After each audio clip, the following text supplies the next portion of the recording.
and welcome back to Legends of Lake Howell. Today, we are here with Chelsea Smith. Chelsea, thank you for joining us. Thank you. This is a huge opportunity for me, and I really appreciate the honor. I can't believe I was a legend. This is where I started and where everything started and what launched me into my career and what I am today, so it means a lot to kind of have a homecoming like this.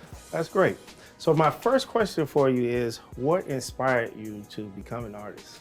Well, I feel like this is an answer a lot of people say, but since I could pick up a pencil or a crayon, that's exactly what I've been doing. I've been drawing all over the walls, any paper, growing up. And I did my first art show when I was 12. I did it, and through high school, what helped me is I did the pet rescue. I would draw pet portraits, so I'd do art shows, and then raise the money to help pet rescues. And that's how I got in contact with all the celebrities too, to raise awareness. And I did that as part of the scholarship program for the Bright Futures.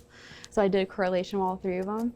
And yeah, like Lake Howell had launched my career because they did the APR program was really great.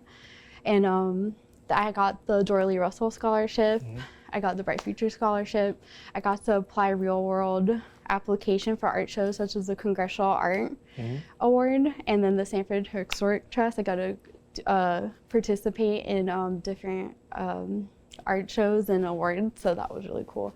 So yeah, it just inspired me. The AP Art course here was really involved, and it really helped me and inspired me.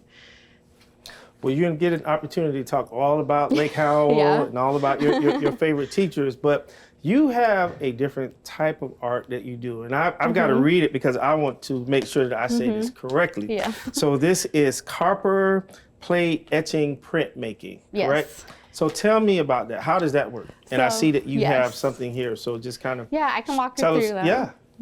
So copper plate etching, the etching technique is the specific I do in printmaking.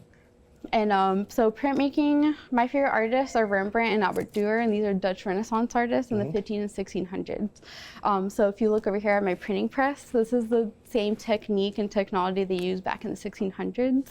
So that was my initial inspiration because those were my favorite artists. So through high school, I did like pencil artists. Pencil art is where it started. But what I like about etching is now it takes the fine art and the fine lines I like about drawing, but now I can put it into a plate. And if you see here, this is my press. And then I have a little step-by-step here. And you start with as far as the technique, you start with a blank piece of copper. You cover it with a wax layer. And then I use an X-Acto knife to lightly just draw through that top layer. You're not carving or anything like that. It's a chemical process. So wherever you've drawn, that's the only lines that'll etch once you dip into an acid bath. The acid is the etching part, and that etches your line. The longer you leave it in the acid bath, the deeper and darker line. So you do it in stages.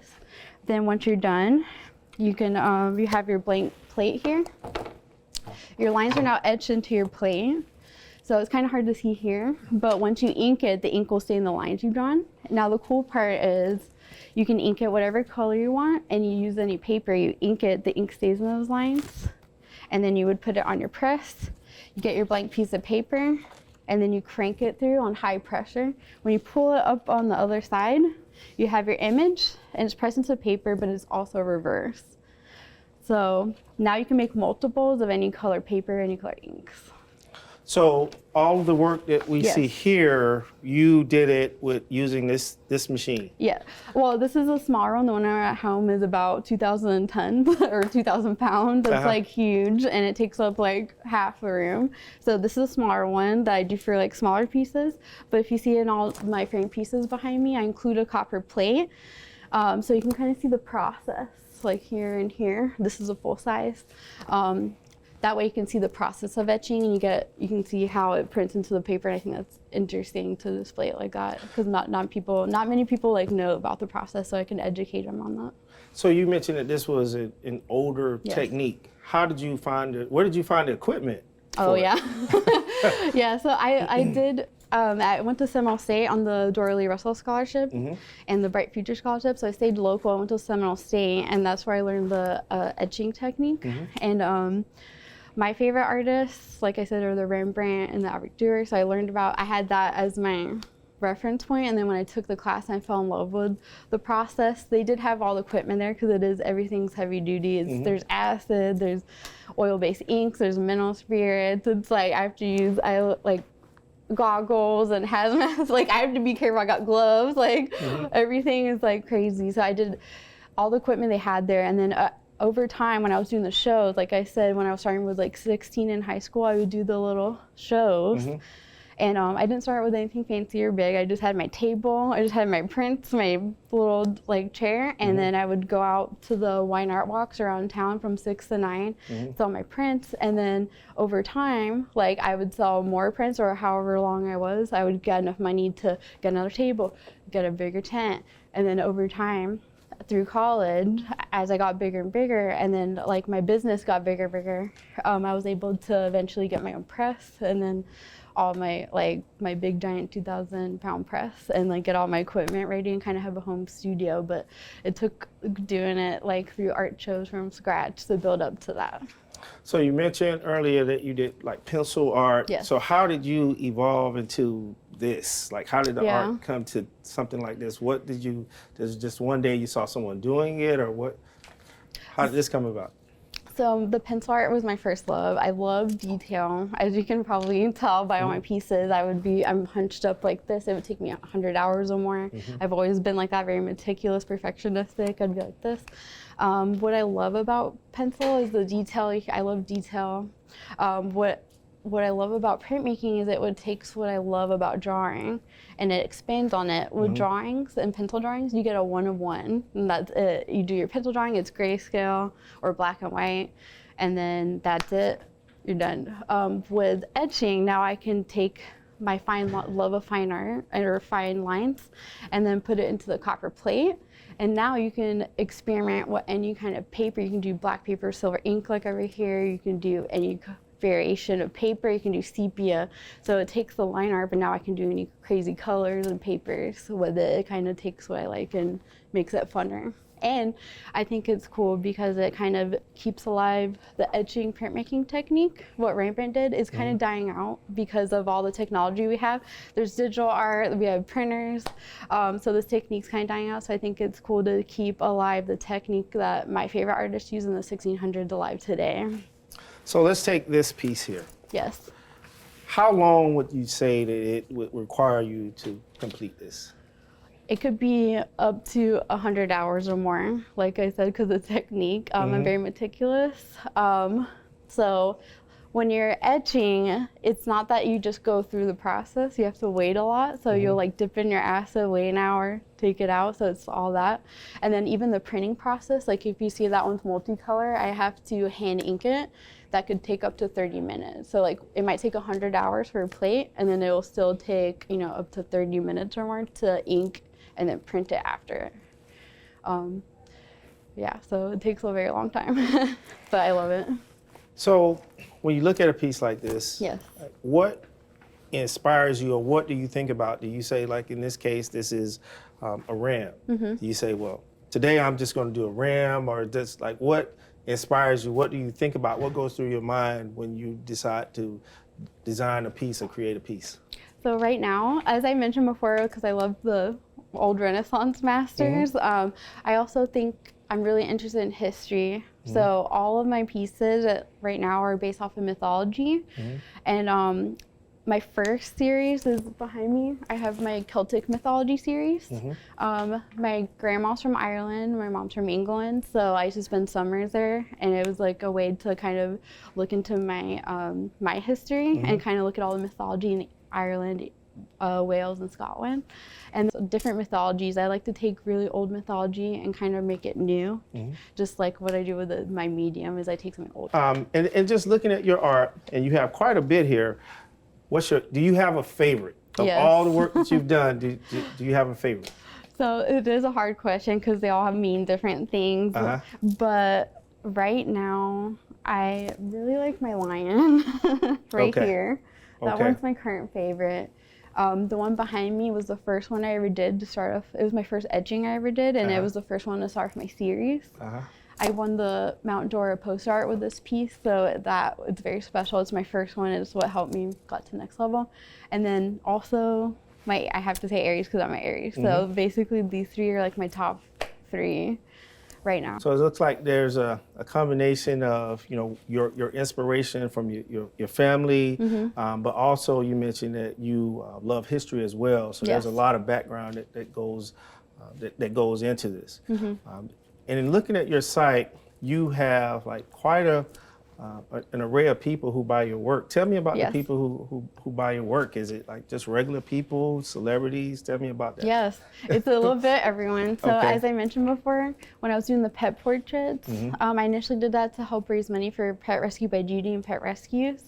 And I was able to do pencil drawings and then sell it to people at shows, and then it would raise money. I could help out. And then as I was doing it, I got contacted by Disney Feature Animation. They were inspired by my work. And then I got into the newspaper, Orlando Sentinel. They did an article about me. It spread the word. Celebrities got a hold of it and they wanted to get in contact with me. They wanted artwork, but they also wanted to help out with the pet rescues. So that's been really cool. I've had people like Adam Ant, Duran Duran, Boy George Culture Club, Donnie Marva Smith, the Goo Goo Dolls, Rob Thomas of Matchrock 20, Deacon Lockman, there's so many, Peter Max, a lot of my heroes. So that's been really, really, really cool. Like I can't explain what that's like because these are my heroes. So getting to work with them or give something, share to them what they gave to me and to help a bigger cause has been really rewarding and very cool. So let's talk about like the first time that you sold like a piece. What was that experience like? Yeah, so that was always been my dream growing up. I would go to all the art shows around town and go, this is what I want to do. When I was 12 and I did my first art show at it was near the Orlando Museum of Art when I was doing the pet stuff. It's been really, I can't explain it, right? Because it's like something you always dream of. You do art your whole life. You're in your bedroom a lot, like when you're doing art or music or any creative field, and it's very personal to you. So you kind of forget about the outside world. So when you're creating it, that's the creative process. But going out into the world and interacting with people and then seeing how it affects them and that is more than you. Like you create pieces and it means something to someone else. They have different stories or they have personal, like, oh, like my name's Bear, this is my house, or like this, I'm giving this to my granddaughter. Like they have personal stories that it takes your artwork and then it kind of, you know, brings happiness to other people in different ways. And it's very like moving to like see like, you know, like how it moves other people and getting to interact with people. So the first time that a celebrity contacted you or your favorite celebrity, how was that? What was that call like? Was it kind of surreal? Did you think it was them? What was going through your mind at the time when they called you and say, hey, I want to purchase one of your pieces? It's like that's like takes everything to the next level, right? Because these are people you're fans of and you look up to, and now they're coming to you, and you're like, wait, no, I should be coming to you. Like this is so weird. It was so crazy, but it's heart-stopping. It's just so like exciting, and it's like what they've done and what means. Like, again, I feel like when I'm giving art, like I just told you, and have people now, it's like they've given me that, and now I get to give it back. So it's so exciting and like unbelievable that happened. Now you mentioned quite a few names, but I think you forgot one. Oh, President Obama. Yes. You did something for him. Oh yeah. Now what did you do for him? So I did a portrait of his dog Bo. I did that in high school actually too. Really? Yeah, when I was at Lake Howell. I sent it off and he absolutely loved it, and he sent me a letter back, and that was very, very, very cool. All right, so now we're going to switch to your time to talk about Lake Howell, because we're here in the art room at Lake Howell where all of this started. Exactly. So if you could describe your experience at Lake Howell in one word, what would you select? What would you say? Oh, wow. That's a very hard one. Or two words, or just describe Inspiring. Inspiring. Okay. How so? I feel it's crazy sitting in this chair because I've been in this room. I haven't been in it in 13 years, but this is where everything began, and it just grew my love of art, and it's where I started. I got inspired because I had so many opportunities. I had so much support. There were so many opportunities for me I learned all new art techniques. I got to do my first art shows. Well, did you do any other activities in art, or did your art teacher, Miss Rivas, keep you locked up in the room? No, yeah, that's what so like, as I mentioned before, the Stanford Trust, I got to do like real world art competitions and real world art shows. So I did the Stanford Historic Trust. They did a competition for like their poster art of like artwork about Stanford, and we all got to like, you know, compete in that and like create a piece and submit it to be judged, and I won first place for that. So that was my first like real world art award.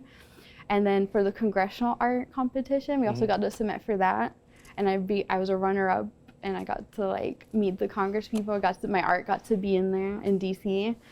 So I got to do real world applications. For field trips, we got to go to Ringling in the Salvador Dali Museum. We got to see artwork in museums. We had to do a portfolio review at a college, so I had a real world experience of looking at it, like you know, the next steps, like, hey, this is what it's like, how to fix your portfolio, talk to professionals. We got to take a class at Ringling, so we knew what it was like to take a class in college. We got to learn like life drawing. So we got to do like a lot of real world things, as well as like doing the learning part in school. The school very like helped me like a lot, because I got to do I got the Dorley Russell Scholarship for fine art too. So like there's a lot of opportunity here and things I learned that got me started. So I can see why that was inspiring, because you had the opportunity to use real world applications to what you're doing. So I have to ask, who was it? Did you have a favorite teacher? And if so, who was your favorite teacher? Oh, you know, this is so hard to say. I have to pick two. I can't pick one. I love Rivas, and then Miss Mears. Miss Mears? Yes, those two. You know, for some reason, I thought you were going to say like your math or your physics teacher for some reason. So this year, our theme is preparing for greatness. What does greatness mean to you? What does that mean to you when we use that term greatness? What does that mean to you? Oh, wow. That's such a huge word, right? It can mean so much things. Greatness is, I believe, it's not so much about what anyone else thinks. I think it's greatness is being able to chase after your dreams and make your dreams become a reality. Like whatever you love in this world, whatever your goals are, if you love art, if you love music, you love sports, it's chasing that dream and like continuing to do that and the love of that and keeping that love alive, and then being able to make that dream come true throughout your life. So when I came in, I saw quite a bit of when I entered the room, I saw quite a bit of your work over here that you did in high school. If you could go back in time, what would you say to Chelsea, who's in maybe 9th grade, who's 14? What advice would you give her? Wow. That's such a tricky question, right? I feel like everything I learned helped me get to where I am today.